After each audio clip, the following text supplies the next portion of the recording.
Shalom Sobat Warbeck semuanya, apa kabar? Saya berharap Anda semua dalam keadaan sehat dan tetap dalam pertolongan Tuhan kita Yesus Kristus. Hari ini kita akan mengikuti bersama-sama diskusi antara Bang Idis dan Ustadz Nandar. Mereka akan mendiskusikan topik apakah Muhammad atau Rasul Paulus yang adalah nabi palsu yang menyesatkan orang. Ini topik teman-teman, saya kaget mendengarkan topik ini karena sangat serius. Tapi karena ini dua orang yang punya kemampuan yang sama-sama kuat dalam berdebat, Yonatan Nander dan juga Bang Idis. Jadi mari kita saksikan bersama-sama teman-teman. Tuhan Yesus memberkati. Oke teman-teman, temanya sebentar ya, saya buka data dulu deh sebentar. Paulus versus Muhammad. Ya, Paulus atau Nabi Muhammad atau Paulus yang nabi palsu. Ya, silakan. Ya, sebentar. Sebentar ya. Jangan lama-lama. Ini sudah menggali kubur ini. Ya.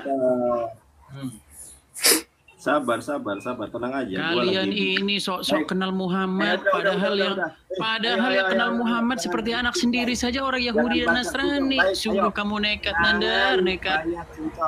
Baik. Selama gue berbicara, lu diam ya.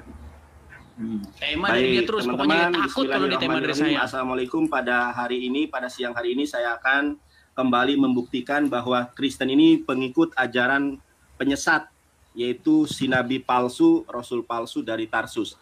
Kalau tiba-tiba live saya berhenti, berarti di report oten. Saya masih punya. Ini ternyata teman-teman belum kapok ya. Bagaimana saya kapok, lu kalah. Ini ternyata teman-teman belum kapok ya. Bagaimana saya kapok, lu kalah debat, kok gue yang kapok.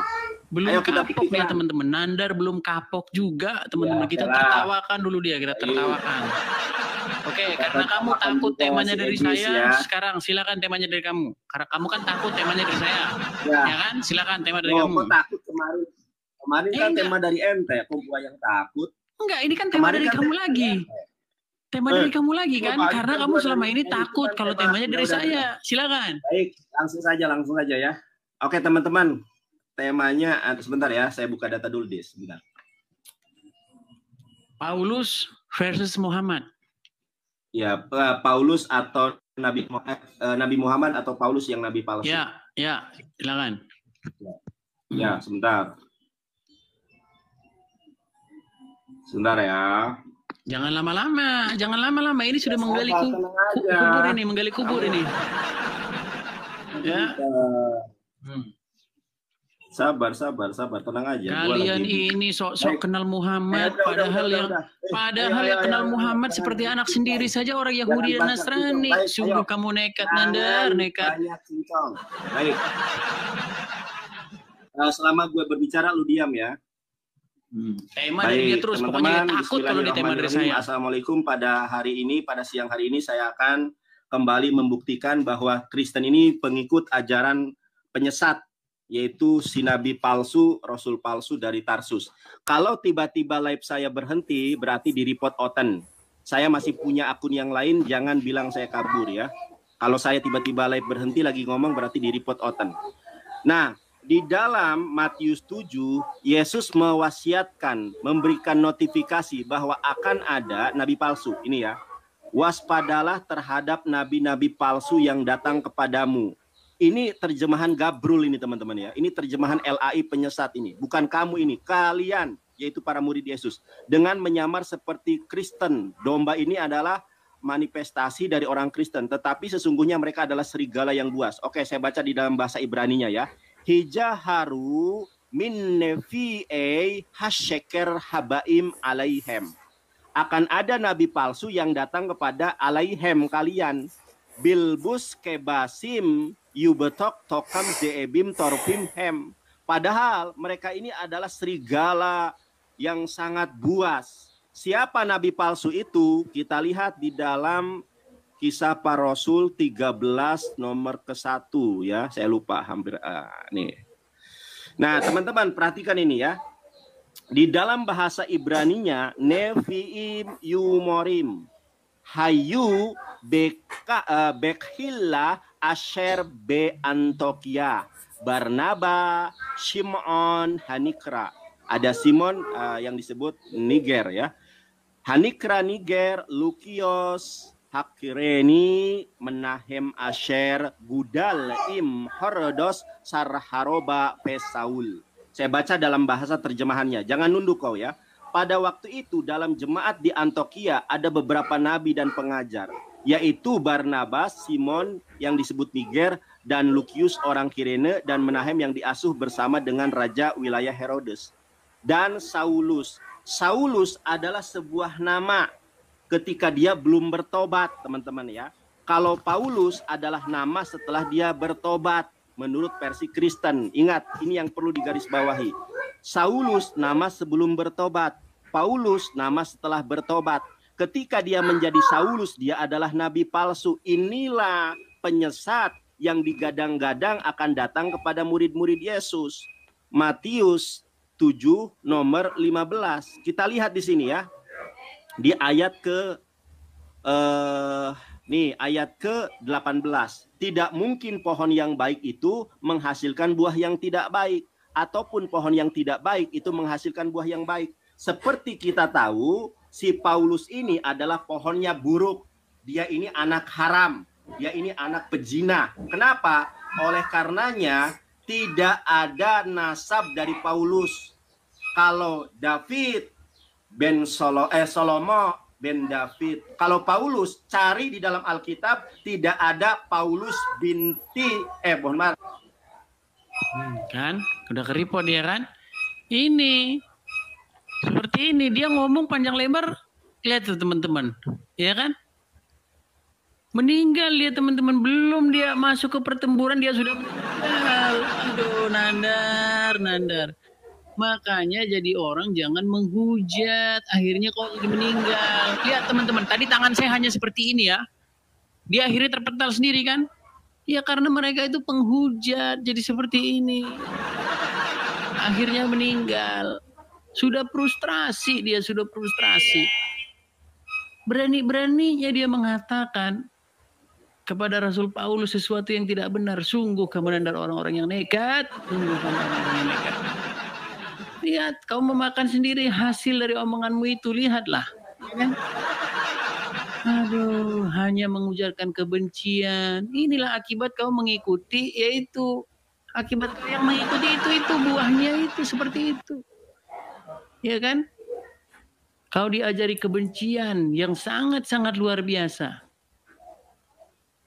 Sungguh nekat dan luar biasa kamu nandar. Belum juga bertempur sudah hilang dia teman-teman. Mana dia ini? Kemana? Tuh malah dikasih saya jempol ke bawah. Tuh lihat. Sungguh nekat luar biasa kalian memberi saya jempol ke bawah. Lo dia sendiri yang hilang. Kok kamu kasih saya jempol ke bawah? Gimana sih? Aneh lo kalian ini. Ya, gimana ini diskusi mau dilanjutkan seperti ini? Kita tunggu dia, masih kita tunggu, teman-teman. Ya. Nandar omonganmu asal-asalan, akhirnya kau kena sendiri, kena kau. Rasakan di situ kan? Gimana mau diskusi? Belum kau sudah menghujat, belum kau sudah panas. Jangan gara-gara kau kepanasan kemarin, kau tidak bisa mengalahkan saya, lalu kau marah-marah. Aduh, gimana seperti ini? Kau sangat membenci Paulus tanpa alasan. Sungguh kau termasuk orang-orang yang nekat.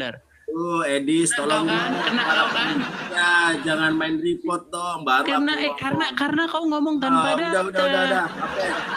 Ngomong tanpa data. Aduh, Oten kepanasan nih baru saya bahas. Bukan Oten kepanasan, kau ngomong tanpa data. Ayo kita pemanasan dulu, Dadis. Gua diri kau ngomong tanpa data. Nanda, gini Nanda, dengarkan. Enggak. Ayo, kita mulai lagi. Sebentar dulu, kita ngobrol bentar dulu. Kamu tadi, saya belum bukan selesai. takut. Saya di report. Bukan takut. Saya kasih tahu gimana caranya biar kamu aman. Bawa saya kasih tahu gak kamu caranya gimana? Ya gimana? Gini, dengarkan. Diskusi selama kita berdalil, selama kita mempunyai dasar yang kuat, itu nggak akan kena report. Kalau kamu menghujat ya kena. Baik, oke ya. Kamu kena hate speech itu namanya. Baik, enggak. Baik, oke saya ini. Baik, oke kita mulai lagi teman-teman, tap layar ya. Ini saya di report Wawaten. Ayo, saya ulangi ya, Dis ya. Oke, saya ulangi nih. Baru gitu aja sudah main report. Iya, karena kamu menghujat Anda. Baik. Yo. Pokoknya akun saya sudah 3 kena banned teman-teman ya. Kalau ini kena banned lagi ya almarhum. Baik. Bismillahirrahmanirrahim. Di mute dulu, Dis. Saya sampaikan lagi bahwa di dalam Matius 7 Yesus mewasiatkan, menotifikasi, memberikan sebuah wejangan bahwa akan ada nabi palsu yang datang kepada murid, bukan kepada si Edis ya, tetapi alaihem ini kepada murid-murid Yesus. Nah, ciri-cirinya adalah Yesus kemudian memberikan sebuah clue, tanda-tanda. Nih, tidak mungkin pohon yang baik itu menghasilkan buah yang tidak baik, ataupun pohon yang tidak baik itu menghasilkan buah yang baik. Seperti yang kita ketahui teman-teman, Paulus ini pohonnya tidak baik. Nama ayahnya tidak tahu, nama ibunya tidak tahu, karena dia adalah hasil hubungan gelap. Jadi bukan anak suci, hubungan gelap, makanya nggak ada Ben Paulus Ben Abraham, nggak ada. Cari di dalam Bible nggak ada, karena dia adalah anak hubungan hasil gelap, anak hubungan hasil perselingkuhan lah. Nah, kemudian Paulus ini seperti yang kita tahu di dalam Kisah Para Rasul 1 ayat 7 nomor ke-1, dia ini dulunya adalah yang mengisdatkan para murid Yesus. Bahkan kejahatan yang kita ketahui, Anda tahu nggak, Stefanus itu adalah pengikut Yesus yang sangat soleh, yang mana dia meninggal dipukuli dirajam. Dirajam itu dilempari batu sampai meninggal dunia. Kenapa? Karena dipitnah oleh Paulus. Itu kejahatan Paulus. Yesus sudah mewasiatkan bahwa pohon yang baik tidak mungkin menghasilkan buah yang buruk. Nabi palsu di dalam Matius 7 nomor 15 diidentifikasi pada Kisah Para Rasul 13 nomor ke-1. Kemudian di ayat ke-22, ciri-ciri penyesat, ciri-ciri nabi palsu, yaitu menyebut Yesus Tuhan. Pada hari terakhir banyak orang yang memanggilku Tuhan, Tuhan. Bukankah kami bernubuat demi namamu? Tidak ada orang Islam Edis yang bernubuat atas nama Yesus. Ini Kristen yang berkorelasi tentang nabi palsu, yaitu Saulus. Dan kami mengusir setan demi nama Tuhan Yesus. Tidak ada orang yang mengusir setan dalam nama Tuhan Yesus kecuali Kristen. Dan mengadakan banyak mujizat demi nama Tuhan Yesus. Orang Kristen, Yesus nanti akan berterus terang. Wahai kalian pembuat kejahatan, inilah buah-buah dari ajaran sesat si nabi palsu Paulus. Kemudian saya akan tunjukkan ya, si Paulus ini adalah orang yang suka nyomot, kemudian orang yang menyesatkan orang pilihan. Teman-teman kita lihat di sini ya, Paulus menyesatkan orang pilihan juga. Sebab Mesias-Mesias palsu dan nabi-nabi palsu akan muncul dan mereka akan mengadakan tanda-tanda yang dahsyat. Makanya si Paulus punya tanda yang dahsyat, yaitu dia bisa menghidupkan orang mati. Inilah tanda nabi palsu si Paulus. Dan mujizat-mujizat, sehingga sekiranya mungkin mereka akan menyesatkan orang-orang pilihan juga. Barnabas tersesat. Ya, Petrus tertipu oleh Paulus. Kenapa? Yesus sudah mewanti-wanti, mereka akan menyesatkan orang-orang pilihan juga. Dan kita lihat di sini, ya, saya sudah catat ini. Oke. Nah, di dalam masih ada waktu, ya, di Paulus. Mana nih? Paulus dalam bilik. Di dalam Matius 24 nomor ke-26, Dis. Coba perhatikan ini. Jadi apabila orang berkata kepadamu, lihat ia di sini mengacu kepada Yesus, ada di padang gurun, jangan kamu pergi ke situ. Atau lihat ia ada di dalam bilik, jangan kamu percaya. Si Paulus lah yang mengaku bertemu Yesus di padang gurun.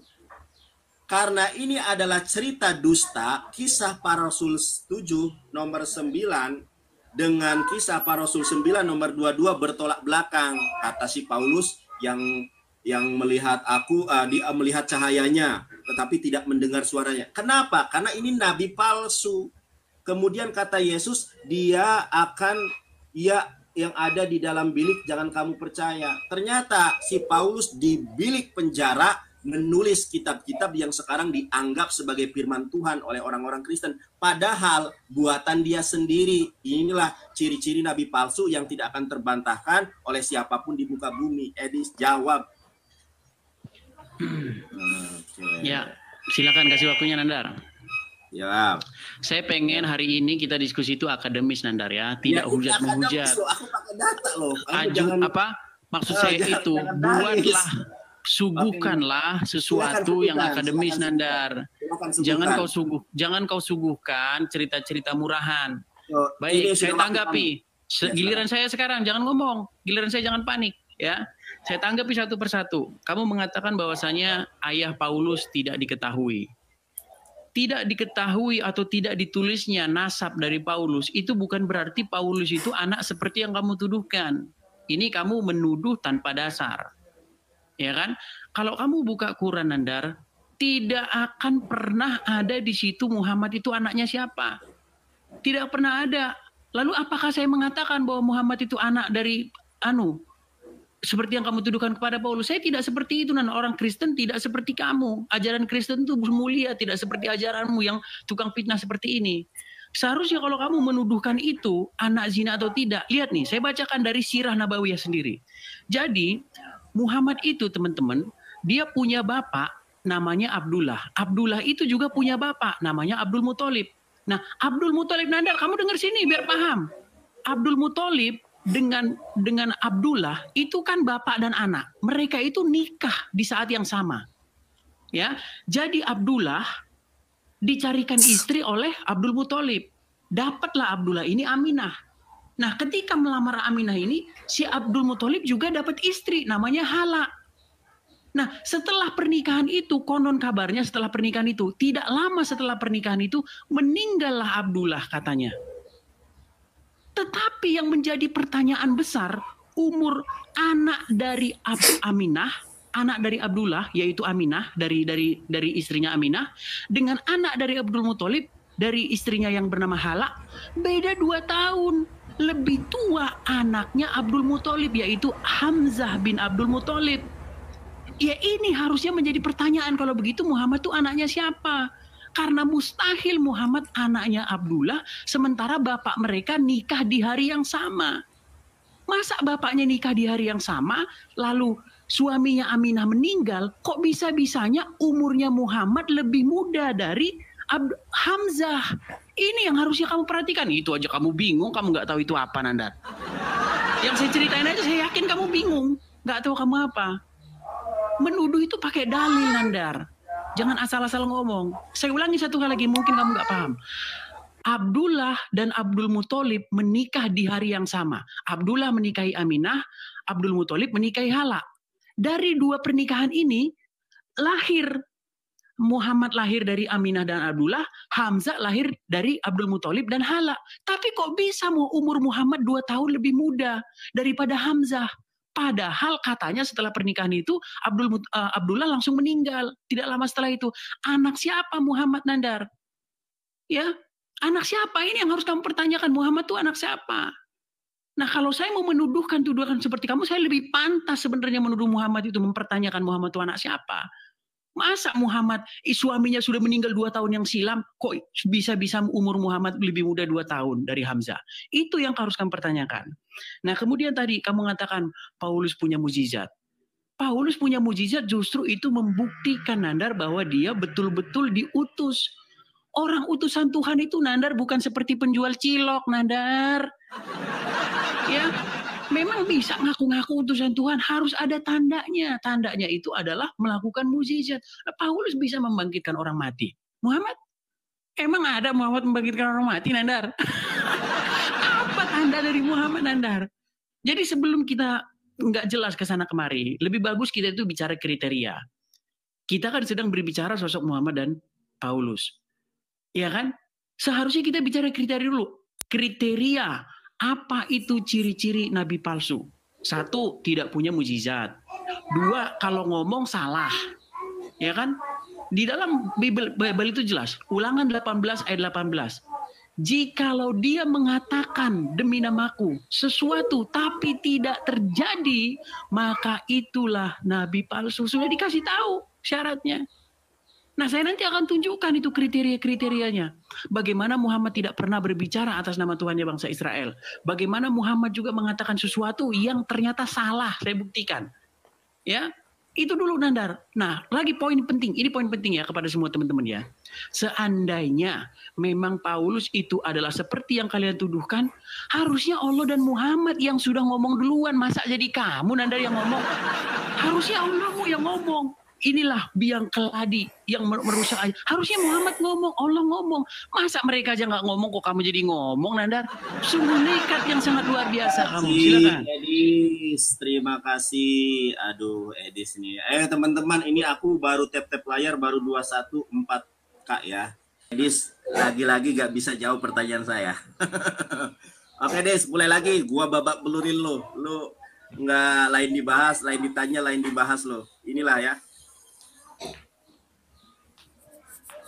Teman-teman,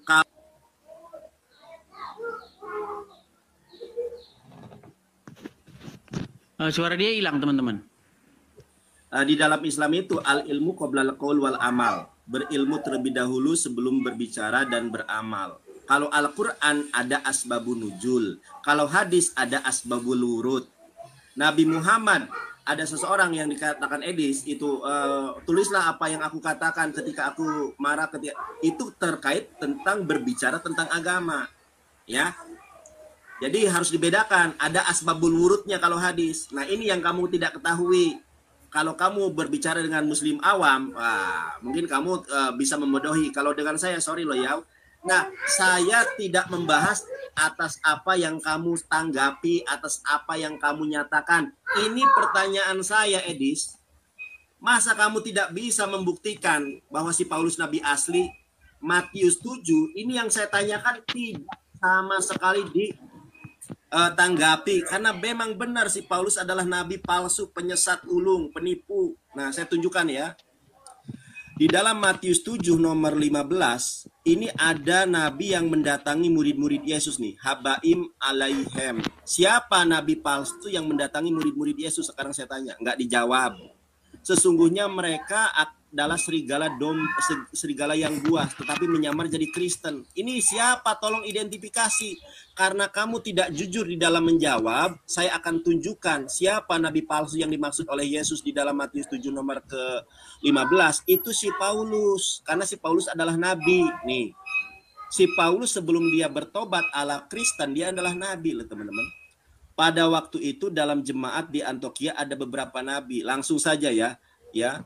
Dengan Raja wilayah Herodes dan Saulus. Ketika si Paulus belum bertobat, dia adalah nabi palsu. Makanya ucapannya banyak yang meleset.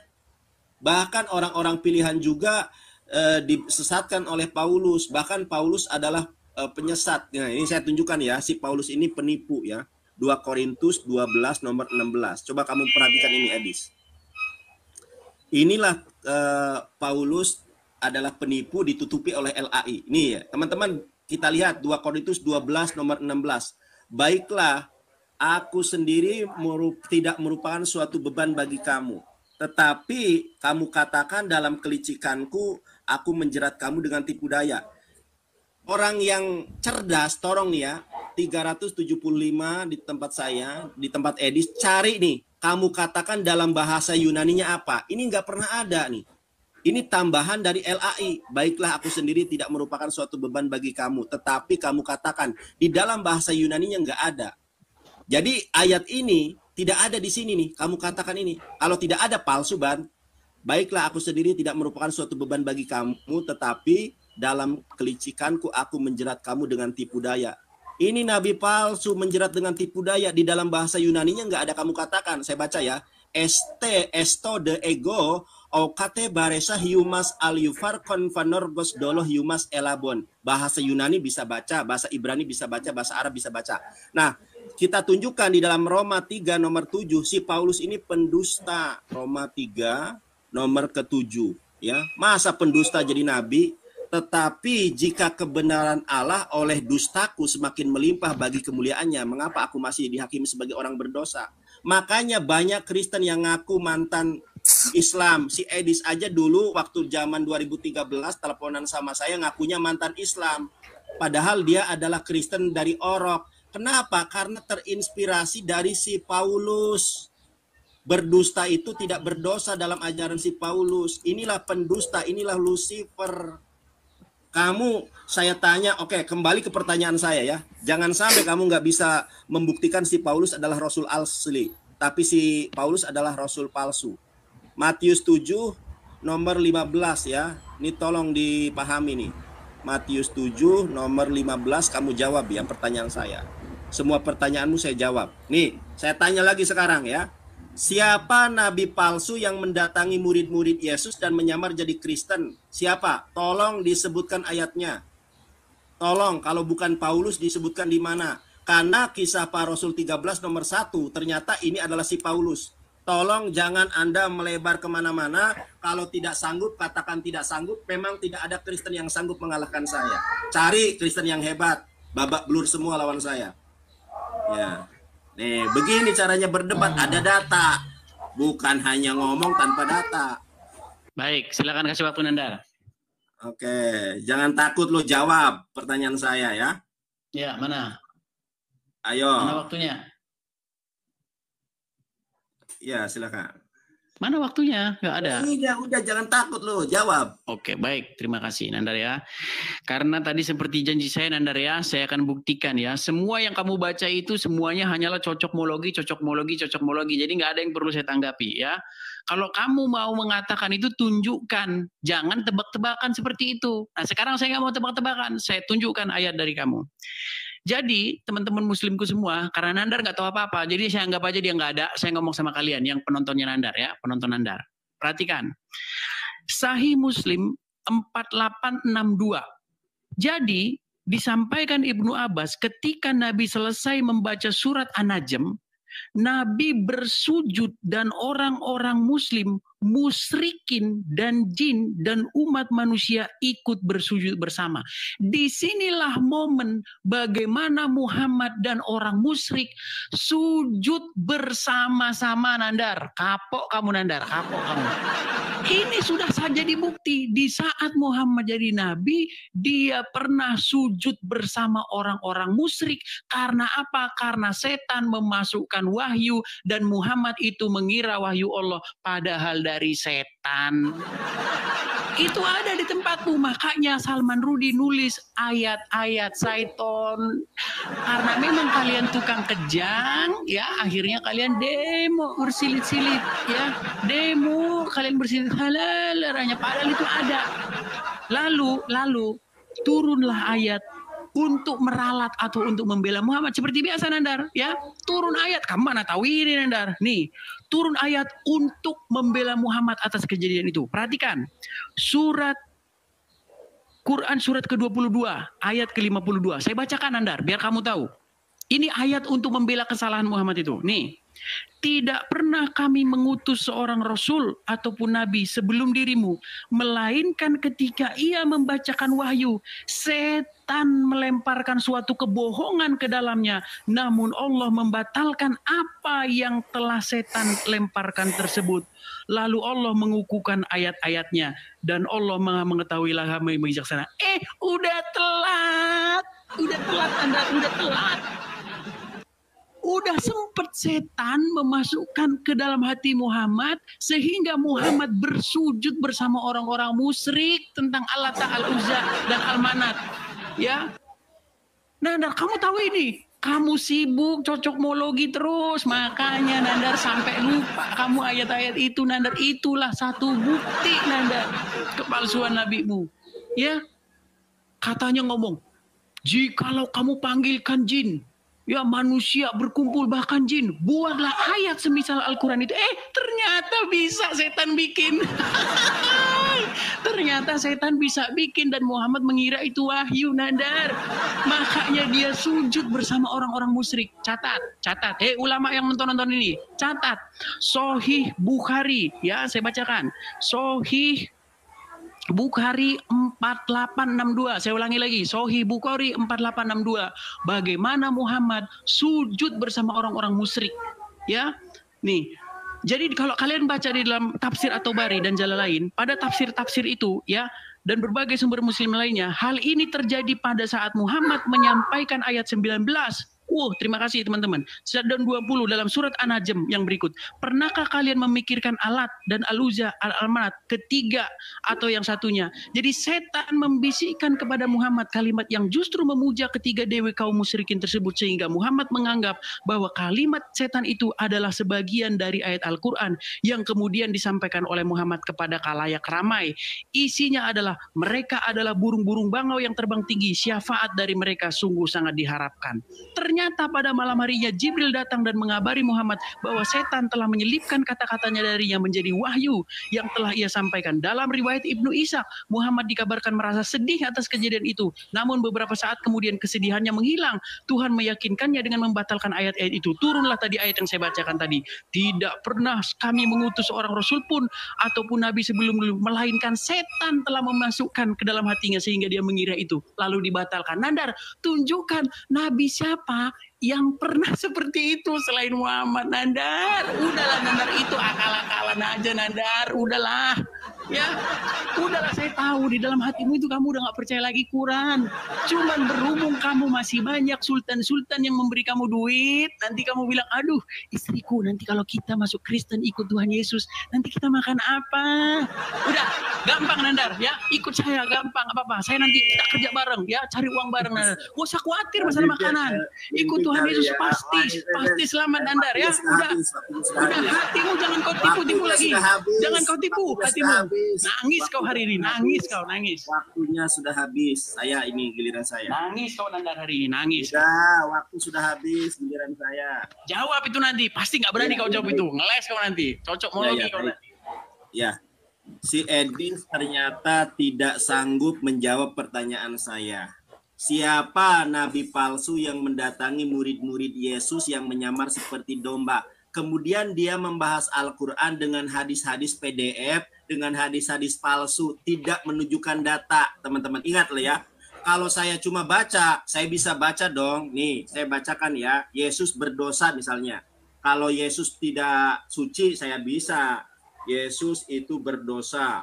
Nih, Lukas misalnya. Nih, Edis, begini caranya berdebat. Nih. Terima kasih.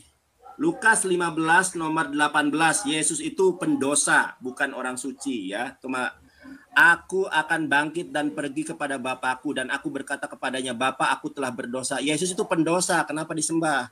Oke ya. Sekarang pertanyaan saya nggak kamu jawab nih, Edis, perhatikan ini ya.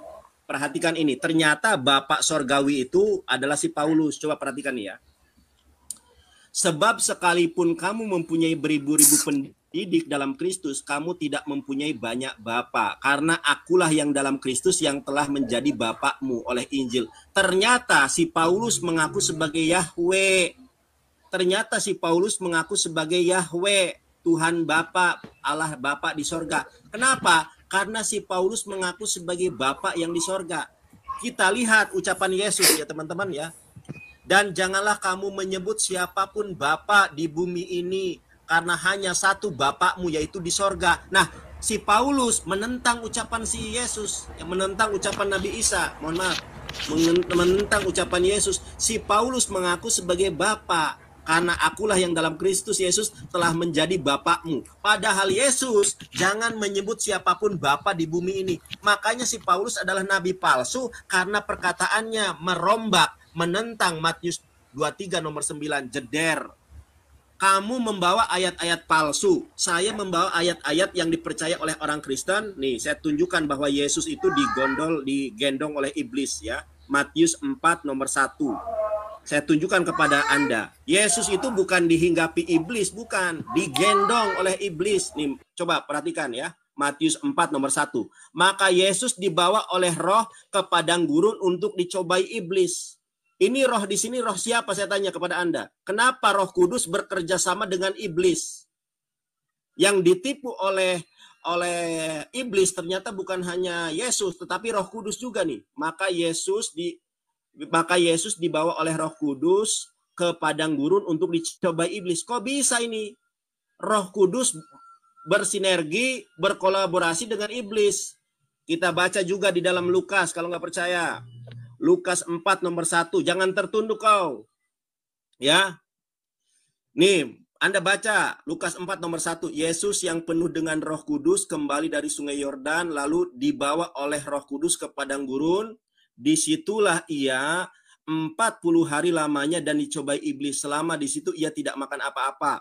Lalu berkatalah iblis, ternyata Yesus dibawa oleh iblis. Loh, ini data Matius 4 nomor 1 saya sudah tunjukkan. Nih, maka Yesus dibawa oleh Roh Kudus padang untuk dicobai iblis. Di ayat kelima coba baca. Di ayat kelimanya. Kemudian iblis nih. Kemudian iblis membawanya ke kota suci. Mana ada Tuhan membawa iblis? Mana ada iblis membawa Tuhan, menggendong Yesus.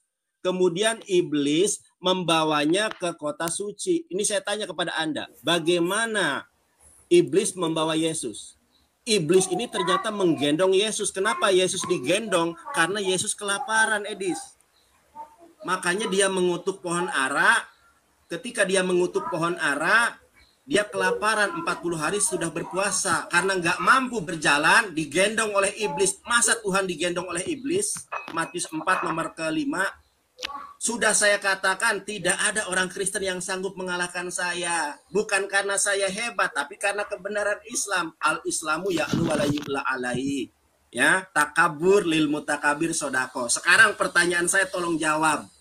Anda lari kemana-mana. Matius 7:15, siapa nabi palsu yang mendatangi murid-murid Yesus? Ica, terima kasih. Berkah selalu buat Ica. Kita hajar Edis nih. Matius 7:15, siapa nabi palsu yang mendatangi para murid Yesus? Jawab. Ternyata Bapak Yahweh adalah si Paulus, pendusta. Ayo kon, kalah kon. Ya, debat dengan saya dilawan. Oke. Nandar, gimana saya membalikan kamera? Kamu kan katanya minta bukti, iya kan? Tidak bisa menjawab, Edis. Jawab sebentar, saya balikan kamera dulu. Kamu katanya minta bukti. Kamu bilang katanya hadis nggak ada. Sebentar. Silahkan. Dia minta buktinya, teman-teman. Ya. Ayo, timernya dilarang. Sambil timer dibuka lah, timernya dimulai. Kamu ketakutan, nggak bisa jawab pertanyaan saya. Ya, siapa orang belum juga mulai. Oh sebentar. Waktu. Ya, silakan. Nah, baik. Gitu. Silakan. Jadi Nandar minta data ya teman-teman ya. Ini Sahih Muslim, tolong ulama-ulama, karena Nandar ini kan nggak tahu apa-apa di orang awam nih. Nomor hadisnya nih 4862 ya. Ini Nandar, ini Arabnya nih ya. Memang bahasa Inggris, kau kan nggak bisa bahasa Inggris. Enggak, bahasa Arabnya. Ya. Bahasa Arabnya. Ini terjemahannya di atas ya. Nabi melakukan sujud ketika dia menyelesaikan atau pembacaan surat An-Najm. Dan umat muslim dan pagan, ya orang-orang musyrik dan jin serta manusia sujud bersama-sama dengan dia. Nih ya, Sahih Muslim ini 4862. Ini ada datanya Nandar ya. Kamu mau lari kemana? Ya, jangan gara-gara ada datanya di situ, kamu sekarang ngeles pura-pura kamu nggak mau nih, itu kan anu. Jangan kau palsu-palsukan, punya kalian sendiri kok kalian palsu-palsukan sendiri. Ya, Nandar, ingat Nandar, saya ingin, kenapa ini kok ada verifikasi wajah ini? Ya, Nandar ya ini, nih saya kembali lagi aja ininya, layar saya. Nandar, kalau kamu buka Quran surat ke-52 ya, ayat surat ke-22 ayat ke-52. Nih, saya bacakan sama kamu Nandar. tidak pernah kami mengutus seorang rasul ataupun nabi sebelum dirimu, melainkan ketika ia membacakan, setan melemparkan suatu kebohongan di dalamnya. Namun Allah membatalkan apa yang telah setan lemparkan tersebut. Lalu Allah mengukuhkan ayat-ayatnya dan Allah Maha mengetahui, Maha bijaksana. Pergi kamu ke tafsir-tafsir Taubari, jalan lain ya, tafsir-tafsir klasik. Ini semua mengenai ayat-ayat yang dimasukkan setan sehingga membuat orang pagan dan Muhammad selama bersujud bersama-sama. Nandar, masa Nabi dari Tuhan sujud bersama orang-orang pagan? Aduh Nandar, di situ sudah bukti telak bahwasanya Muhammad nabimu nabi palsu. Nandar, kok kamu nggak waras-waras juga sih Nandar? Cobalah kamu, bagaimana mungkin Nabi Tuhan dan orang pagan duet? Aduh, Nandar, saya nggak ngarang seperti kamu loh. Saya bilang ini berarti kesimpulannya adalah Paulus. Kalau ini yang datang kepadamu, saya nggak main tebak-tebak berhadiah kayak kamu. Itu loh jelas Nandar, jelas bahwasanya orang musyrik dan Muhammad sujud bareng. Aduh, sakit Nandar, sakit kenyataan itu Nandar, sakit. Ya, coba tuh ulama-ulama, tolong. Kalau saya ngada-ngada, tolong laporkan saya ke Mabes Polri kalau saya ngada-ngada. Ya, ini jelas ini Nandar. Saya nggak mengada-ngada seperti kamu karena apa? Kalau kalian bebas mengada-ngada, aman kebal hukum. Tapi kalau orang Kristen mengada-ngada, langsung Nandar, langsung demo. Kalian bersilit-silit demo. Ya, kejang kalian, demo kalian bersilit-silit, bikin macet kalian langsung di jalan. Saya tahu, makanya saya nggak mau asal ngomong Nandar. Saya nggak mau asal ngomong. Ya. Kalau kamu baca latar belakang, tolong dicatat teman-teman. Quran surat yang ke-22 ayat ke-52. Di mana di situ dikatakan tidak pernah kami mengutus seorang rasul pun atau seorang nabi pun sebelum kamu, melainkan ketika ia atau nabi tersebut membacakan wahyu, setan melamparkan suatu kebohongan di dalamnya, namun Allah membatalkannya. Berarti setan sudah sempet Nandar, sempet. Terus kok bisa-bisanya di dalam Quranmu ada tantangan? Jikalau kamu mampu, buatlah ayat semisalnya. Ternyata setan mampu, bahkan Muhammad kena.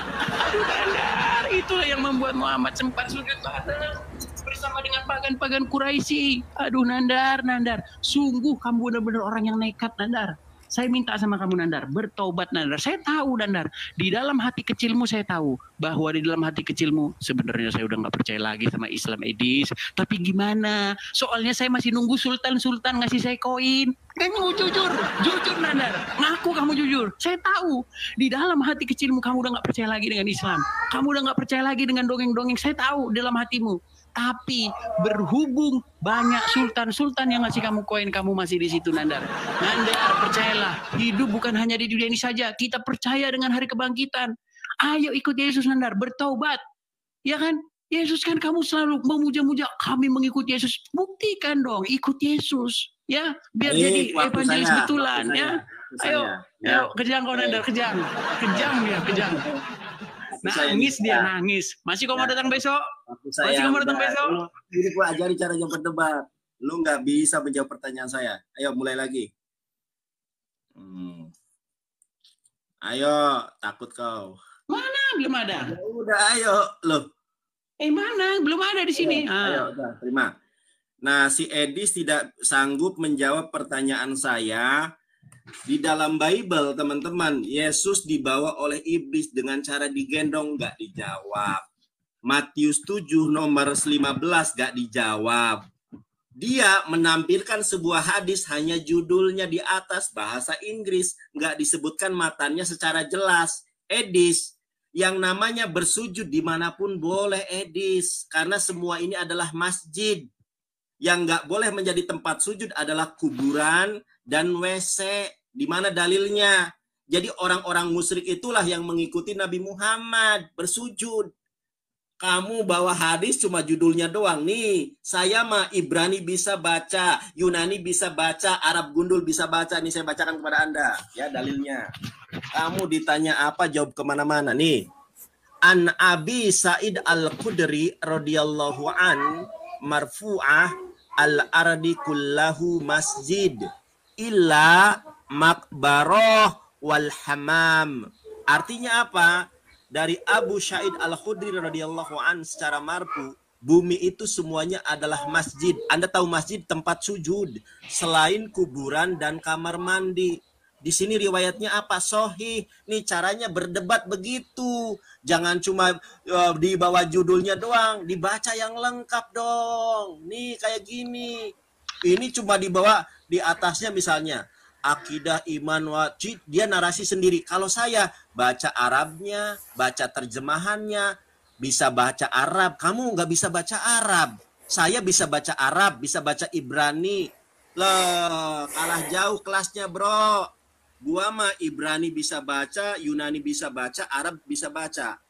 Oke, teman-teman ya, kita ulangi lagi nih. Edis tidak sanggup menjawab pertanyaan saya. Kalau pertanyaan dia gampang, dia mah baca judul, narasinya dia sendiri. Nah, itulah perbedaannya nih. Saya tanya kepada Edis. Edis nggak bisa menjawab karena hati nurani dia yang paling dalam mengakui bahwa si Paulus ini rasul palsu. Coba perhatikan teman-teman ya. Jangan menunduk, Edis. Waspadalah terhadap nabi-nabi palsu yang datang kepadamu. Siapa ini nabi palsu yang datang kepada murid? Di sini dalam bahasa Ibraninya habaim alaihem. Baca Ibrani nggak becus, baca Arab nggak becus, baca Yunani nggak becus. Ngomong Alkitab, ya salah. Tetapi ini menyamar seperti Kristen, tetapi sesungguhnya mereka adalah serigala buas. Ini siapa? Saya kasih tahu jawabannya. Siapa nabi palsu itu? Kisah Para Rasul 13 nomor 1. Inilah nabi palsu yang mendatangi murid-murid Yesus. Si Saulus jawab, kamu malah ngalor ngidul nggak jelas. Kalau masalah uang teman-teman, rekam ini ya, Kristen Islam rekam. Saya pernah ditawari 2 miliar oleh pendeta. Nandar, kamu ini sangat talentanya luar biasa. Ibrani bisa, Yunani bisa, Aramaik bisa, ya kan? Kamu saya tawari jadi Kristen, saya kasih mobil Pajero, saya kasih apartemen, saya kasih wanita cindo, bohai, nanti kamu sekolahkan pendeta, saya jamin semuanya. Pokoknya kamu tahu beres aja lah. Saya jawab, Pak Pendeta, seandainya matahari di tangan kananku, rembulan di tangan kiriku, cewek montok bohai di depan mataku, aku tidak akan pernah mengganti kebenaran dengan penyesat Paulus, kata saya. Nah, apalagi cuma koin. Koin kalau dibarter, kalau dikonversi ke rupiah, mohon maaf ya, paling berapa? 2M saya ditawari pendeta. Nandar ini, wah hebat sekali nih. Para pendeta nggak becus Ibrani Yunani. Nandar bisa baca Arabik, bisa baca Quran. Kamu jadi pendeta akan jual apa? Nilai jualnya, value-nya sangat mahal nih Nandar. Nilai jualmu nanti akan mahal. Saya tolak 2M saja. Apalagi, kenapa? Karena Kristen ini ajaran nabi palsu dari Tarsus. Saya tunjukkan datanya. Kamu ditunjukkan data, jawabannya asumsi ya. Nih saya tunjukkan ya. Kamu ini ajaran Kristen, ajaran penyesat si nabi palsu dari Tarsus. Nih, kita baca di dalam Kisah Para Rasul 11 nomor ke-25 sampai 26. Lalu pergilah Barnabas ke Tarsus untuk mencari Saulus, dan setelah bertemu dengan dia, ia membawanya ke Antiokhia. 26. Mereka tinggal bersama-sama dengan jemaat itu lamanya sambil mengajar banyak orang di Antiokhia. Murid-murid itu untuk pertama kalinya disebut Kristen. Ternyata Kristen ini adalah produk si Paulus nabi palsu. Jadi kamu jangankan nawari 2M, 3M saja saya tolak. Tolong jawab, siapa nabi palsu yang datang kepada murid-murid Yesus kalau bukan Paulus? Sampai dunia kiamat pun Kristen tidak akan ada yang sanggup menjawab kalau tidak jujur bahwa itulah si Paulus pendusta. Baik, saya tanggapi. Saya tanggapi. Dari Tarsus. Silakan. Ya, jawab. Nandar. Memang kalian bebas kalian Nandar. Kalian kebal hukum kan? Kalian kan ya karena udah dianggap ODGJ. Kalian udah dianggap ODGJ makanya kebal hukum, nggak masalah itu. Ya silakan. Mana waktunya? Mana waktunya? Baik, terima. Saya tanggapi satu-satu ya teman ya. Jadi jurus mereka ini teman-teman, walaupun sudah dikasih hadisnya, sudah dikasih ayat Qur'annya, masih saja menyangkal-nyangkali. Mana sanatnya, mana perawinya? Nandar itu udah di dalam hadis Bukhari kok. Kamu lebih pintar dari hadis Bukhari. Ya, sama seperti hadis Aisyah dinikahi Muhammad umur 6 tahun dan berumah tangga umur 9 tahun. Sama kamu sama Juma juga kalau ingkari, udahlah kalian itu udah kena kalian itu, tetap aja kalian ingkari. Nah, terus mengenai masalah saya bisa baca huruf Ibrani. Nandar, kalau cuma baca-baca doang ngapain? Toh juga artinya kamu lihat terjemahan. Ya kan? Mana bisa kamu baca-baca nggak kamu baca terjemahannya? Lagian kamu juga baca aja masih pelitat-pelitut kok, Nandar. Bahasa Inggris aja kamu nggak lulus, apalagi Ibrani, apalagi Yunani. Ya, Inggris itu yang paling bahasa paling dasar, paling ini lumrah. Kamu nggak lulus, apalagi Yunani, udah ngarang bebas kamu itu. Terus kamu terus bertanya-tanya, siapakah nabi palsu? Siapakah nabi ini? Yang dibilang, Nandar, di situ kata-katanya kan plural jamak. Nabi-nabi palsu, waspada yang membawa-bawa menjual-jual Yesus palsu. Banyak contohnya, termasuk, mohon maaf Nandar, kami juga percaya bahwa nabimu itu adalah orang yang membawa-bawa Yesus palsu. Karena sudah jelas di dalam surat Rasul Paulus mengatakan, barang siapa yang menceritakan kepada kamu Yesus yang lain, udah nggak usah kau terima. Ya, itu nabi-nabi palsu seperti itu, Nandar. Yesus versi lain. Apa itu Yesus versi lain? Yesus yang mengatakan bahwasanya nanti ada burung di ini, terus hidup burung jadi udah, Nandar, kami udah tahu itu, Nandar. Dari mana sumber-sumbernya kami udah tahu. Ya. Nah, ini pengakuan terakhirmu ini. Saya nggak mau terlalu serius teman-teman, karena dia bahas yang serius dia udah nggak sanggup. Saya tertarik, Nandar, dengan pernyataanmu yang mengatakan ada orang yang menawari kamu miliaran rupiah karena kamu ingin masuk Kristen. Ya, ini Nandar ya. Saya teringat dengan video ini. Jadi mereka ini teman-teman senang sekali berhalusinasi. Tolong teman-teman dengarkan ini, dengarkan ya. Saya terakhir 2017 ada orang datang bawa saya 20 miliar. Saya bilang, wah, 20 M ya? Iya, satu koper. Asal Bung kembali. Iya, kalau Bung ditinggalin lingkungan kerja, kita kasih kerja Bung. Kalau Bung ditinggal istri, kita carikan istri buat Bung. Kurang banyak Mas. Oh ya, kita bisa tambahin. Berapa ya? Kasih 100 untuk Bung. Woi, 100 M. Inilah kamu terinspirasi sama Stephen Indra Wibowo yang sudah meninggal itu, Nandar. Emang kamu pikir itu daun pagar depan rumah? Aduh, Nandar. Jangan gara-gara kamu terinspirasi dengan Stephen Indra Wibowo yang didatengin, ditawari uang bermiliar-miliar, terus ditambahin lagi 100 miliar. Kamu percaya, Nandar? Karena apa? Karena memang saya tahu kalian ini adalah umat yang senang dongeng. Ya kan? Udah tahu saya, Nandar. Makanya Nandar di dalam Bible itu dijelaskan. Pada nanti zaman akhir, banyak orang akan membawa cerita-cerita dongeng dan isapan-isapan jempol. Nandar, saya sebagai orang Kristen yang sayang sama kamu, Nandar. Jangan kamu percaya sama cerita-cerita dongeng kayak gitu, Nandar. Hah? Cobalah, Nandar. Waras dikit lah, Nandar. Kok telak banget gitu loh kamu itu mencontek ceritanya Stephen Indra Wibowo. Ada orang datang ke dia, dibawa-bawa loh. Bayangkan, Nandar, ditawarin katanya 3 koper. Berapa koper itu? 3 M, ditambahin 10 M, Nandar nih. Denger lagi nih. Ngakak saya denger ceritanya nih. 2017 ada orang datang bawa saya 20 miliar. 20 miliar datang ke Stephen Indra Wibowo, terus kau biar nggak kegedean, kau kuturin jadi 2 M. Nandar, waras dikit lah, Nandar. 3 M dibawa, ditawarin, terus habis itu tahu nggak kamu nih, lah nih. 20 M ya? Iya, satu koper. Asal Bung kembali. Iya, kalau Bung ditinggalin lingkungan kerja, kita kasih kerja Bung. Kalau Bung ditinggal istri, kita carikan istri buat Bung. Kurang banyak Mas. Oh ya, kita bisa tambahin. Berapa ya? Kasih 100. Siapa lah yang percaya sama cerita-cerita kayak gitu, Nandar? Yang percaya cerita kayak gitu itu ya cuman kamu dan jemaatmu. Ya, yang dimanggut-manggut, datang ke masjid manggut-manggut. Keren, Nandar. Ya, teman-teman saudara-saudaraku yang muslim, ingat saya mengasihi kalian loh ya. Orang-orang seperti Nandar inilah yang menjadi benalu dan mengotori umat Islam.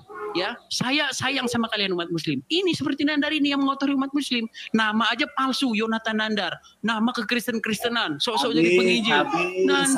Nandar. Silakan. Edis, waktunya Edis. Ya. Babak belur kau, babak belur. Babak belur apa malah bahas ini nih. Teman-teman, kita lihat nih. Ayo waktunya. Nyalakan dulu waktunya, waktunya. Ya, ayo buruan. Nandar. Kamu semua yang obat, aku tuh kasihan sama kamu. Nih kalau kamu tobat tenang aja, nanti adik aku kasih mau. Nah, teman-teman ya. Jadi Kristen ini juga menawari saya wanita. Nih si Ica ya. Enak aja, adek gue cewek tahu cakep lagi, enak aja lu. Nih gua kasih tahu ya. Aku pernah ditawari 2 miliar, Cak. Oke. Nah, benar serius. Nathan, aku panggil kamu Nathan aja deh. Nathan, mendingan kamu yang tobat. Aku tuh kasihan sama kamu. Nih kalau kamu tobat tenang aja, nanti adik aku kasih sama mau nggak? Nah, fakta teman-teman ya. Jadi berbicara tentang tawaran Kristen agar saya masuk Kristen itu, ini fakta, ini yang teridentifikasi, ini yang kita bisa lihat loh. Nandar, kalau kamu masuk Kristen, aku kasih adik aku. Ini fakta loh, tawaran-tawaran semacam itu. Saya tidak berbicara dusta. Islam tidak mengajarkan kedustaan seperti Paulus di dalam Roma 3 nomor 7.